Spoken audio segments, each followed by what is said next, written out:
You are somewhere between 2 and 3 years old. It is a Tuesday or maybe a Saturday. The days don't mean anything to you yet. You are sitting on the kitchen floor, sunlight coming through the window, and something extraordinary is happening.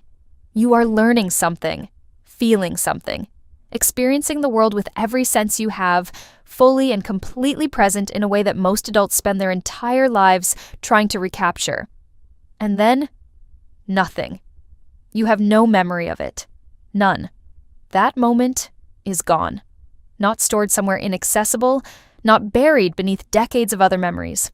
Just gone. As if it never happened at all. As if you, the person sitting there in the sunlight, never existed.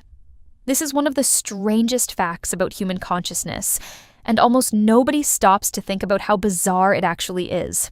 You were a person, you were breathing and feeling and learning at an extraordinary rate. Researchers estimate that in the first 3 years of life, the human brain forms over 1 million new neural connections every single second. You were more intellectually active, more emotionally present, more neurologically alive than you will likely ever be again. And you remember none of it.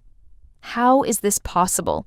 If you were there, if your brain was working, if experiences were happening, where did the memories go?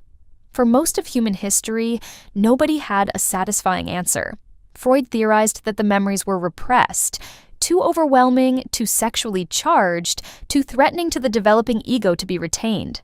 Parents consoled themselves with the idea that infants were simply too young to remember, as if the brain were a camera that needed a certain number of megapixels before it could store anything worth keeping. But over the past 3 decades, cognitive neuroscientists, developmental psychologists, and memory researchers have uncovered something far more interesting. The reason you can't remember being a baby isn't that nothing was happening. It isn't that your brain was broken or immature or too simple to retain experience. It's that your brain was doing something else entirely. Something so fundamental, so architecturally important, that if it had stopped to record memories in the way adult brains do, you might never have become a functioning human being at all. The story of why we can't remember being babies is, in the deepest sense, the story of how the human mind is built. And once you understand it, you will never think about memory, childhood, or consciousness in quite the same way again. Here's the paradox that puzzled researchers for generations. Infants are extraordinarily good at learning. This is not a matter of debate. A newborn baby can recognize their mother's voice within hours of birth because they were listening to it in the womb. A 3-month-old can remember a specific mobile hanging above their crib for weeks. A 6-month-old can anticipate sequences of events, detect statistical patterns in language, and discriminate between emotional expressions with startling accuracy. These are not simple reflexes. They are acts of memory. The baby is storing information, retrieving it, and using it to navigate the world. The baby's memory system is, by every objective measure, working. And yet, ask any adult to recall their earliest memory, and you'll get something from around age 3 or 4 at the earliest. A fragmentary image, a flash of emotion, a scene that may or may not have actually happened the way it's remembered. Before that age, there is an almost universal wall of silence. Researchers call this wall infantile amnesia, and its consistent appearance across cultures, languages, and continents means it isn't a quirk of individual psychology. It is a feature of the human species. The paradox: the baby remembers, but the adult does not. The same person, the same brain, different memory. How? Dr. Patricia Bauer at Emory University has spent decades studying this exact question. Her research revealed something that fundamentally reframed the problem. We used to think of infantile amnesia as a failure of memory, she has explained. What we found is that it's a transition. The baby's memory system isn't broken, it's changing, and the change itself is what causes the gap. To understand what she means, you have to understand something about what memory actually is, because most of us are operating with a concept of memory that is, neurologically speaking, about 50 years out of date. Memory is not one thing. When most people think of memory, they think of something like a video recording. An experience happens, the brain records it, and later you press play. This model is intuitive, emotionally satisfying, and almost entirely wrong. Memory is not a single system. It is a collection of distinct systems, operating in different brain regions, using different mechanisms, serving different purposes. And crucially, they develop at very different rates. There is procedural memory, the kind that stores how to ride a bike, how to swim, how to catch a ball. This system lives largely in the cerebellum and basal ganglia. It is ancient, evolutionarily speaking, and it begins functioning almost from birth. There is emotional memory, the kind stored in the amygdala, the brain's alarm system, and emotional processor. This system also functions early, encoding the emotional tone of experiences, whether something felt safe or threatening, comforting or alarming, even when the explicit details are never stored.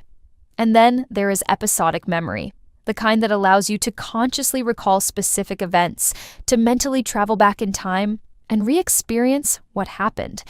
This is the system that lets you remember your 5th birthday, your first day at a new job, the conversation you had last Tuesday. This is the memory system that fails so completely in infancy, and its failure has everything to do with one specific brain structure that isn't ready yet. Deep in the temporal lobe of the human brain sits a curved, seahorse-shaped structure called the hippocampus. It is, for the purposes of episodic memory, the most important structure in your brain. Without it, you cannot form new conscious memories. Patients who suffer hippocampal damage can still ride bikes and feel fear and recognize faces, but they cannot remember what they had for breakfast. They cannot learn the name of a new doctor. They cannot hold onto the sequence of a day. The hippocampus is the memory consolidation engine. It takes the scattered neural activity of an experience and weaves it into a coherent, retrievable record. It is the indexing system of the mind, and in human infants, it is profoundly immature.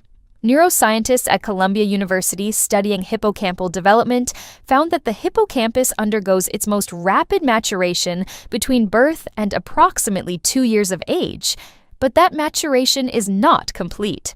The neurons are there, but the connections between them, the architecture that allows for complex memory consolidation, is still being constructed. The scaffolding is up, but the building isn't finished. Here is where it gets fascinating. While the hippocampus is maturing, it is producing new neurons at a rate that will never be matched again in a human lifetime. This process is called neurogenesis, and it is most intense in a region of the hippocampus called the dentate gyrus. The infant brain is not just growing, it is generating entirely new brain cells at breathtaking speed. And this, researchers believe, is precisely why infantile amnesia exists. The neurogenesis problem. Dr. Paul Franklin and Dr. Sheena Jocelyn at the Hospital for Sick Children in Toronto made a discovery that reframed the entire field. Their research showed that high rates of neurogenesis, the very thing that makes infant brains so extraordinary at learning and adaptation, actively disrupts previously stored memories. When new neurons are born and integrate into existing neural circuits, they rewire those circuits. They forge new connections, disrupt old pathways, redistribute the neural traffic that previously encoded a memory. The memory doesn't fade in the way an old photograph fades. It is actively overwritten. The new architecture doesn't leave room for the old record.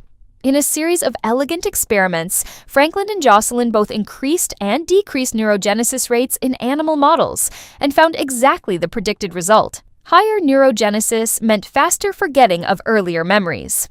Lower neurogenesis, which is what happens as the brain matures and the rate of new neuron production slows, meant better retention of earlier memories. The implication is staggering. Infantile amnesia isn't a bug, it's a cost. A necessary price paid for the extraordinary plasticity of the infant brain. The brain that forgets everything is also the brain that can learn anything. The same process that wipes your early memories is the process that makes you capable of language, attachment, motor skill, emotional regulation, and social understanding. You traded your early memories for the architecture that makes you human. But the hippocampus and neurogenesis don't tell the whole story. Because even as the hippocampus matures and neurogenesis slows, which happens around 18 months to 2 years, memories still don't stick the way adult memories do. Children as old as 3 and 4 form memories that will later disappear. The amnesia extends well past the point where the basic neural architecture should be sufficient, which points to a second mechanism. One that is not about brain structure at all. One that is about something much more familiar, and in some ways more surprising. Language. Dr. Catherine Nelson at the City University of New York spent years studying how children develop what she called narrative memory, the ability to construct a story about an experience and place it in time. Her research revealed that episodic memory, the kind that persists into adulthood, is deeply intertwined with language. Not just the words to describe an experience, but the narrative framework, the sense of time, sequence, causality, and self that language provides. To remember something as an adult remembers it, you need to be able to answer 3 questions. What happened? When did it happen? And who did it happen to? The 3rd question is the crucial one. The answer requires a sense of self, a stable I that persists through time, that exists yesterday and today, and will exist tomorrow. In cognitive psychology, this is called the autobiographical self, and it does not exist in infants. It develops gradually, across the first 2 to 3 years of life, as language develops, as the child begins to understand time, as the child develops the capacity to think about their own thinking.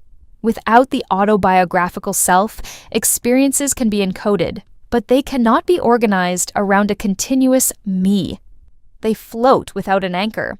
And when the anchor is finally established, when the child develops the I that can situate memory in time, the earlier experiences have no place to attach themselves. They remain unorganized, unnarrativized, inaccessible to the adult memory system that runs on language and self. The research that proved it. Psychologist Robin Fivish at Emory University tested this hypothesis with a series of studies on how parents talk to young children about shared experiences. She found something remarkable: parents who talk to their children in elaborate, detailed, narrative ways. Remember when we went to Grandma's house? You were wearing your red shoes and the dog scared you and then you laughed. Produced children with earlier, richer, more detailed autobiographical memories. Parents who talk to children in sparse, confirmatory ways. We went to Grandma's. You remember that? Produced children with later appearing and less detailed memories. The conversation wasn't just recalling the memory, the conversation was building the memory. Language was the scaffolding on which experience could be stored in a form that would survive into adulthood. This has profound implications for what infantile amnesia actually is. It isn't only that the brain lacked the hardware, it's that the infant lacked the software, the narrative language, the temporal concepts, the autobiographical self, needed to encode experiences in a form that adult memory can retrieve. The infant encoded experiences in a different format, a format the adult brain can no longer read. Here's where the story takes an unexpected turn. Because while the explicit, episodic memories of infancy are gone, the faces, the rooms, the sensations, the specific events, something else was retained, something that shapes you more profoundly than any explicit memory could. The emotional memory system, the amygdala-based system that records not what happened, but how it felt, was running from day one. And it was recording everything. Developmental psychologists have known for decades that early experiences shape adult personality, emotional regulation, and attachment patterns in ways that operate entirely below the level of conscious memory. A child who was consistently responded to with warmth and sensitivity in the first year of life carries a deep, implicit sense that the world is safe and people can be trusted, not as a memory they can articulate, but as a felt reality that colors every subsequent relationship. A child whose early environment was unpredictable or frightening carries the corresponding implicit sense, not as a story they can tell, but as a nervous system that stays alert, a body that tenses, a self that struggles to fully trust. You don't remember being held, but your body knows whether it was held. Dr. Alan Shore at UCLA, whose research on early emotional development spans more than 30 years, describes the first 18 months of life as the period in which the right hemisphere of the brain, the hemisphere most associated with emotional processing, nonverbal communication, and the regulation of the nervous system, is undergoing its most critical development. The experiences of infancy are shaping the architecture of emotional regulation at a level far deeper than memory. They are shaping the brain's default settings. These implicit memories don't surface as recollections. They surface as patterns. as the way you react when someone you love pulls away, as the ease or difficulty with which you feel safe in your own body, as the soundtrack that plays beneath your conscious life. The memories that shape you without your knowledge. Attachment researchers Mary Main and Judith Solomon developed a system for measuring the quality of early attachment called the Strange Situation Procedure. What they found, followed up in decades of longitudinal research, was striking. The attachment pattern established in the first year of life, secure, anxious, avoidant, or disorganized, predicts with meaningful accuracy how adults will behave in close relationships, how they comfort their own children, how they respond to conflict, how they handle loss. These patterns are not memories in the conventional sense. The adult cannot recall the specific interactions that created them. They experience the interactions without the language or self-structure to store them explicitly. But the brain learned. The nervous system adapted. The emotional architecture was built. You are, in a very real sense, made of memories you cannot remember. There is one more piece of this puzzle, and it comes from an unexpected direction. Cross-cultural research has revealed that the age at which people report their earliest memories varies significantly across cultures, and the variation follows a predictable pattern. Psychologist Chi Wang at Cornell University compared earliest memory ages across American, Chinese, and Maori study participants. American participants reported earliest memories at around 3.5 years. Chinese participants reported them at around 4 years. Maori participants, whose culture places enormous emphasis on elaborate, emotionally rich storytelling about the past, reported earliest memories at around 2.5 years. The brain is the same. The neurogenesis happens the same way. The hippocampus matures on the same schedule. But the memories are accessible or inaccessible depending on whether the culture provided the narrative scaffolding, the stories, the conversations, the habits of talking about the past that allowed experiences to be encoded in retrievable form. This research confirms what Fivish's parent-child studies suggested. The wall of infantile amnesia is not purely biological. It is partially cultural.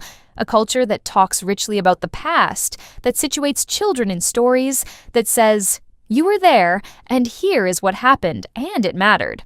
That culture literally extends the reach of memory backward into childhood.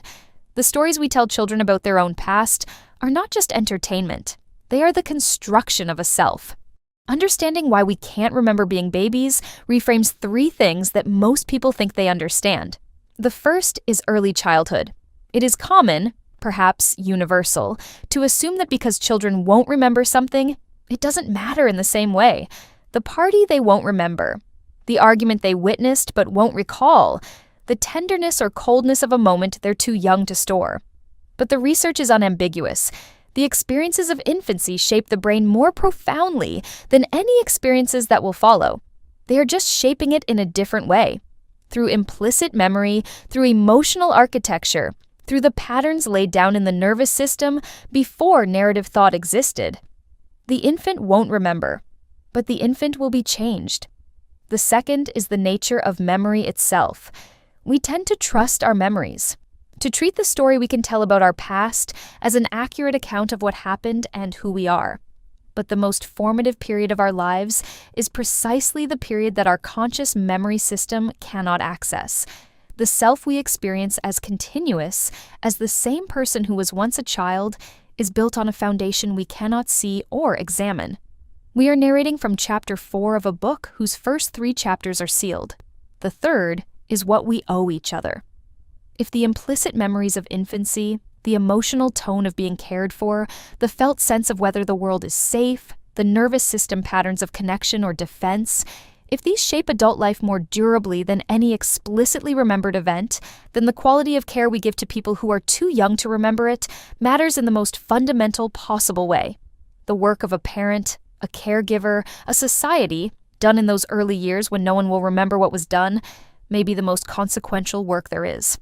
You cannot remember being a baby. This is true.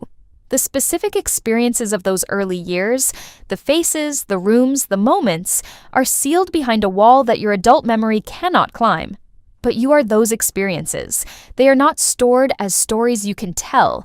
They are stored as the person you became.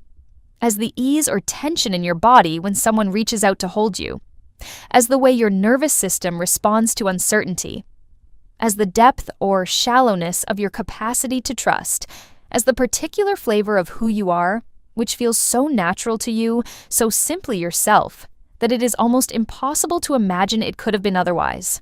The infant you were was building something, not memories, architecture, the neurological, emotional, relational architecture on which everything that came after would rest. The hippocampus was growing. The neurons were connecting.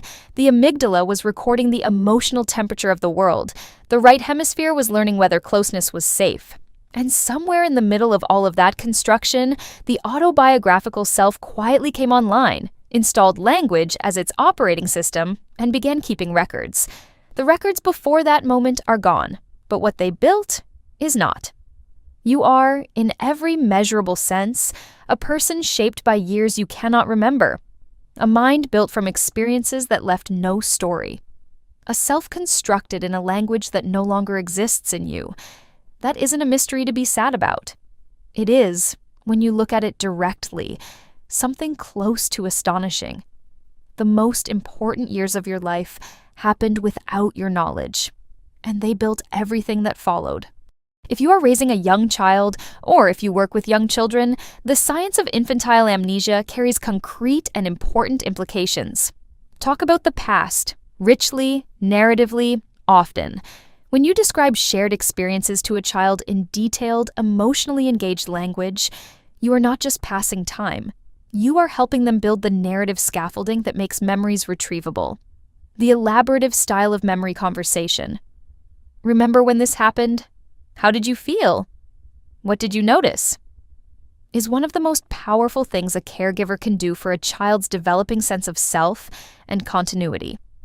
Understand that what children won't remember still shapes them. The consistency of your responses to their distress, the warmth or absence of warmth in everyday contact, the way conflict is handled in their presence, the emotional tone of the home. None of this will be explicitly remembered. All of it is being encoded into the implicit memory system, into the emotional architecture of the developing nervous system. It is building the default settings for how the child will relate to the world and to themselves for the rest of their life. Know that early emotional experience is not destiny. Attachment research shows that secure attachment can be established at any point in early childhood, not only in the first weeks. And longitudinal studies show that the patterns established in infancy, while influential, are not immutable. Secure relationships later in childhood, adolescence, and adulthood can and do reshape the implicit emotional architecture. The brain remains plastic. The nervous system can learn new patterns. The story is not finished when the explicit memories begin. Pay attention to your own implicit memories. You carry the emotional record of your own earliest years in the patterns of your nervous system. The ease or difficulty of connection, the way your body responds to particular emotional situations, the speed with which you move toward or away from closeness. These patterns were built before you had language to understand them. An understanding that they exist, that they were built, not chosen, and that they can be examined and, with effort, changed, is itself a form of freedom.